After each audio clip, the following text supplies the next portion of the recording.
안녕하세요. 책을 통해 삶의 지혜와 통찰을 배우는 책 읽는 은빛 인사 올립니다. 그런 생각이 나네요. 자연보다 무서운 사람 없고 자연보다 더 위대한 사람도 없다. 항상 느끼는 거지만 자연 앞에서 우리 인간은 그저 먼지 같은 존재라는 거. 그래서 더 겸허하게 살아야겠구나 라는 생각이 드는 밤입니다. 추석들은 잘 보내셨는지요? 그래도 머지않아 찬란한 가을의 선물, 분홍잎 코스모스와 노란 은행잎이 길가를 수놓을 생각하니 벌써부터 마음이 설레네요. 자, 이번에 여러분과 함께 읽을 책은 얼마 전 라이언북스라는 출판사에서 나온 나를 찾는 수업이란 책입니다. 이 책은 우리가 살면서 다른 사람 눈치 보지 않고 기쁨 속에서 진정 나를 찾아가는 방법을 제시해 준 책으로서 부부관계라든가 인간관계 때문에 수없이 방황하고 고통받는 현대인들이 꼭 알았으면 하는 심리치유 도서입니다.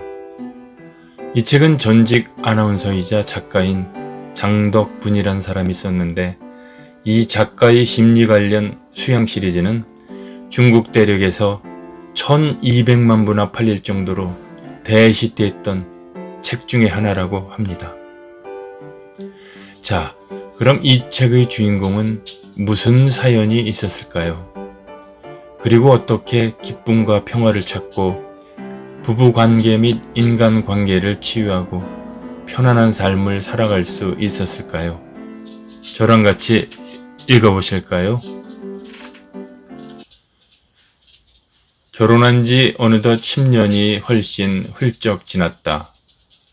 뜨거운 감정이 사그라든 지 오래고 가끔 남처럼 느껴질 때가 있다.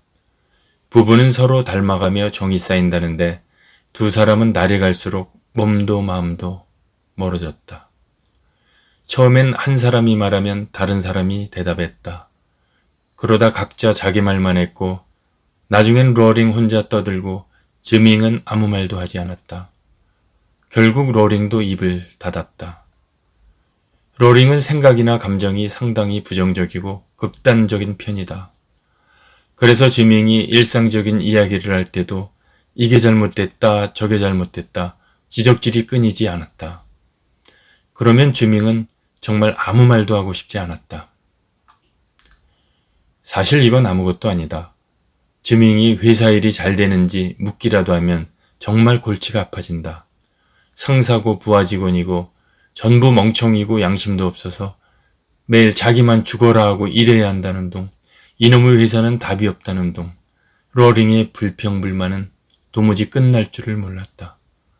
이런 일이 계속 반복되면서 즈밍은 점점 지쳐갔다. 어느 순간부터 자기 얘기도 하지 않고 로링의 일도 묻지 않았다. 두 사람은 그렇게 멀어져 갔다. 어떠십니까? 상황만 보면 우리 주변에서 아주 흔히 볼 수 있는 부부의 모습이고 마치 내 이야기를 하고 있는 것 같지 않습니까? 그럼 노인을 통해 로링은 어떻게 이 상황을 잘 극복하고 자기 자신도 찾고 참 기쁨도 찾았는가 소개해드리도록 하겠습니다. 로링이 갸우뚱하며 노인의 설명을 기다렸다. 방금 자네가 말한 것들, 부와 권력, 건강 따위는 결국 기쁨과 마음의 평화를 얻기 위한 것이지, 안 그런가? 노인이 넌지시 동의를 구했다.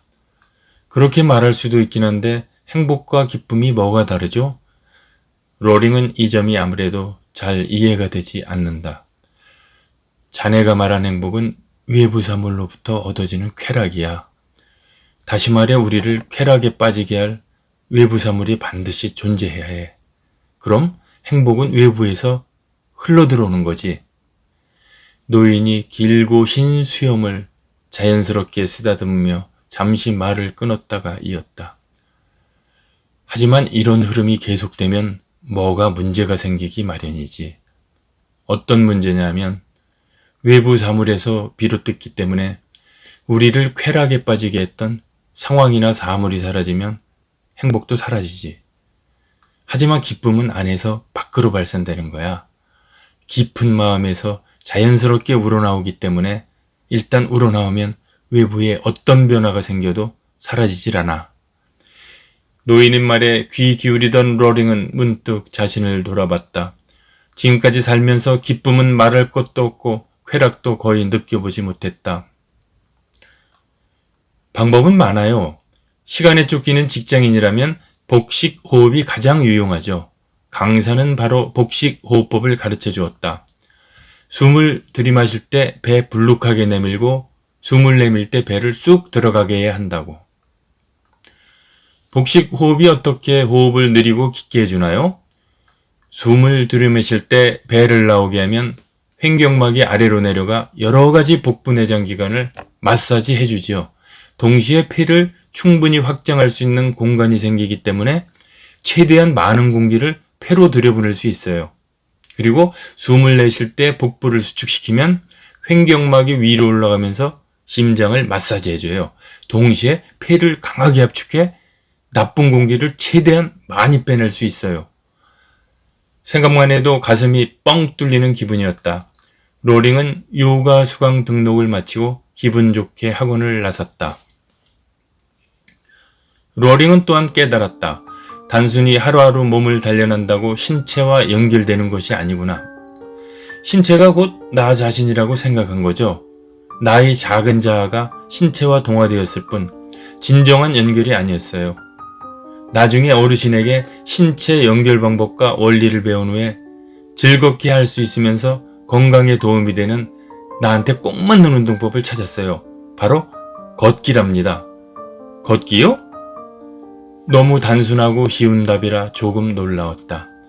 왕년에 트랙을 질주했던 사람이라 결국 본업으로 돌아간 것일까? 그래요, 걷기요. 다리 근육 단련은 체력 저하를 예방하는 가장 좋은 방법이죠.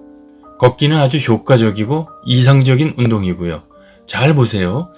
걷기 운동을 할 때는 느리고 깊게 호흡하면서 팔을 앞뒤로 힘차게 흔들어야 해요. 그리고 보폭을 크게 해서 빨리 걸으면 아주 놀라운 효과가 나타나죠. 이렇게 하면 걷기 운동을 하면서 명상도 할 수 있답니다. 그뿐인가요? 머리가 맑고 상쾌해지더니 부정적인 감정이 사라지고 평화와 기쁨이 찾아왔죠. 정말 대단하지 않아요? 로링은 딱히 할 말이 없었다. 노인의 말이 구구절절 옳았으니까. 가만, 그런데 부부 사이는 좀 다르지 않나? 부부 사이도 마찬가지야. 자네 본심이 어디에서 출발했는지 가슴에 손을 얹고 생각해보게. 정말 남편 인생을 위한 것인가? 혹시 자네 인생이 더 중요하지 않은가? 하지만 가장 가까운 사람인데 어떻게 모른 척을 할 수 있죠? 가까운 사이일수록 표현 방식이 중요하다네. 자신을 위한 본심에서 출발하면 스스로 상대방을 간섭할 권리가 있다고 생각하기 쉽지. 그래서 함부로 상대방 영역에 침범해 그 사람을 억지로 바꾸려고 하는 거야. 하지만 이런 방법은 전혀 효과가 없고 오히려 갈등을 야기할 뿐이지. 전 분명히 그 사람을 위해서 그런 거예요. 자기가 알고 있는 것이 올바르고 좋은 것이라 생각하기 때문에 상대방과 공유하고 싶은 거야. 그렇지? 하지만 내 말대로 해. 내 말 안 들으면 큰일 나. 라는 식으로 본인이 정한 결과를 바라면 절대 안 돼. 바라는 것이 없어야 상대방이 쉽게 받아들인다는 뜻이야. 부부나 부모 자식이나 모두 똑같아. 내가 이 감정을 이겨낼 수 있을까요? 이렇게 고통스러운데 도대체 뭘 위해서죠? 정말 이 고통으로 내가 발전하고 성숙할 수 있나요? 노인은 로링이 눈물을 삼키며 묻는 말에 침착하게 대답했다. 무지하고 불분명한 고통이야. 이런 고통은 원망과 저항을 동반하기 때문에 우리를 성숙시키지 못해. 다른 하나는 명확하게 인지하는 고통이지.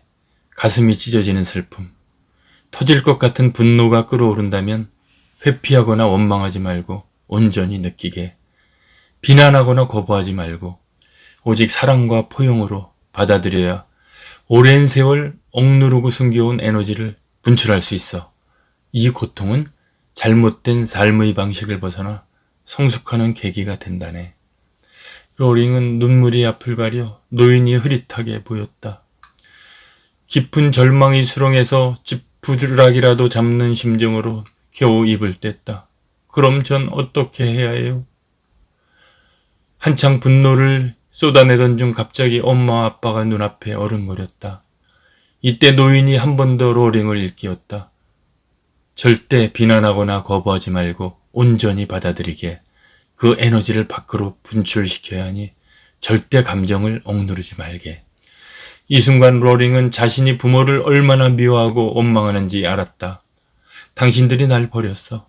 그래서 난 아무도 원하지 않는 사람이 된 거야. 증오해. 당신들을 증오해. 로링은 깊은 슬픔이 강하게 솟구치자 눈물 콧물을 쏟으며 감정을 주체하지 못했다. 완전히 미쳐버릴 것 같았다. 노인이 침착하게 방향을 제시하자 로링이 다시 용기를 얻어 수십 년 넘게 쌓인 분노, 고통, 슬픔을 아주 격렬하게 말끔히 분출시켰다. 한바탕 태풍이 지나간 것 같았다. 로링은 머리가 산발이 되고 퉁퉁 부은 눈에 화장이 번져 엉망진창이었다. 이대로 밖에 나가면 미친 사람인 줄 알고 멀리 피할 것이다. 로링은 노인이 건넨 휴지로 얼굴을 닦으며 깊은 숨을 들이마셨다. 답답했던 가슴이 한결 편안해지고 위장을 짓누르던 돌덩이가 사라진 느낌이었다. 로링은 노인이 준 종이를 소중히 받아들였다. 생각을 멈추는 또 다른 방법이 있지. 모든 생각을 지금 순간에 집중하는 거야. 가만히 생각을 지켜보면 대부분의 생각이 과거나 미래의 일이고 현재에 집중하는 경우가 많지 않아. 그러니까 가능할 때는 물의 온도, 그릇이 피부에 닿는 느낌에 집중하는 거야. 기름 묻은 접시가 깨끗해지는 동안 손가락의 느낌이 어떻게 바뀌는지 느끼다 보면 자연스럽게 다른 생각을 잊을 수 있거든. 그럼 아무것도 안 하고 있을 때는 어떻게 해요? 좋은 질문이야. 그럴 땐 자신의 신체에 집중하게. 신체 각 부분에서 어떤 느낌이 전해지는지 말이야. 혹은 호흡에 집중해보는 것도 좋다네. 이건 자네도 알지? 우리 생각은 과거와 미래에 집착하기 쉽지만 우리 신체와 호흡은 언제나 현재형이거든? 아주 긴 시간이 지난 기분이었다. 로링이 천천히 눈을 뜨고 노인에게 감사의 뜻을 전했다. 이때 노인이 다짜고짜 질문을 던졌다. 진심으로 원하는 것을 이룰 수 있는 비결이 뭐였지? 로링은 쓴웃음이 나왔다. 비결을 연습하기도 전에 일자리를 잃었는데 그게 다 무슨 소용인가 싶었다. 하지만 노인은 포기하지 않고 로링이 대답을 기다렸다.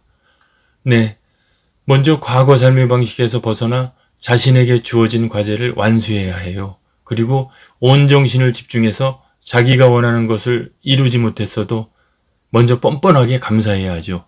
이때 가능한 자기가 원하는 것을 명확하고 구체적으로 인식해야 하고 언행일치로 최선을 다해 노력해야 해요. 아주 좋아. 이제 직접 해보게. 친애하는 제자여, 이제 자네가 날아오를 때가 됐어. 그동안 자네가 성장하는 모습을 지켜보면서 정말 기뻤네. 자신의 기쁨과 행복을 꼭 주변 사람들과 나누도록 하게. 함께 나누는 것은 감사하는 마음과 같아서 나누면 나눌수록 돌아오는 것이 많아지지. 나는 이제 떠나야 할 시간이네. 떠나기 전에 마지막으로 꼭 할 말이 있어. 친애하는 제자여, 세상엔 아무도 없고 오직 자신뿐임을 절대 잊지 말게. 자네를 둘러싼 모든 사람, 사건, 사물은 자신의 내면 세계가 투영된 결과라네. 거울처럼 자네의 내면 세계를 그대로 보여주지. 어떤 일이나 상황 때문에 힘들면 꼭 내면을 살피게. 과거의 상처가 다시 반응하는지, 아직 정리되지 않은 어두운 부분이 있는지 잘 지켜봐야 해. 절대 변하지 않고 저항할 수 없는 외부 사물이나 사건에 쓸데없이 에너지를 낭비하지 말게. 먼저 내면을 정리하고 마음이 편안해지면 그 다음에 자신이 바꿀 수 있는 부분에 노력과 에너지를 집중하는 거야. 잊지 말게. 자네에게 일어나는 모든 일은 하늘의 선물이야. 보기 흉한 포장 때문에 분노와 두려움을 느낄 거야. 그렇기 때문에 선물이 될 수도 고난이 될 수도 있는 것이지. 자네가 믿음과 인내로 정성을 다해 보기 흉한 포장을 다 벗겨내면 반드시 자네만을 위한 아름다운 선물을 얻게 될 거야. 친애하는 제자여, 행운을 비네. 네, 여기까지입니다. 앞에 낭독해드린 타인의 잣대에서 진정 자유로운 나를 발견하고 기쁨과 평화를 누리는 방법. 그 가장 큰 핵심 내용이 이 노인의 마지막 편지에 고스란히 나타나 있는 것 같습니다. 저 역시 이 책을 읽고 나니, 이 노인의 말을 듣고 나니 드디어 한 발짝 또 저 스스로 자신을 찾고 행복을 얻는 방법에 가까이 다가선 것 같다는 느낌이 드네요. 여러분들은 어떠신가요? 이제 어느 정도 편안해지셨습니까? 이 책을 통해 진정한 자신을 찾는 방법을 어느 정도는 깨우치셨습니까? 저도 노인의 말을 흉내 한번 내보겠습니다.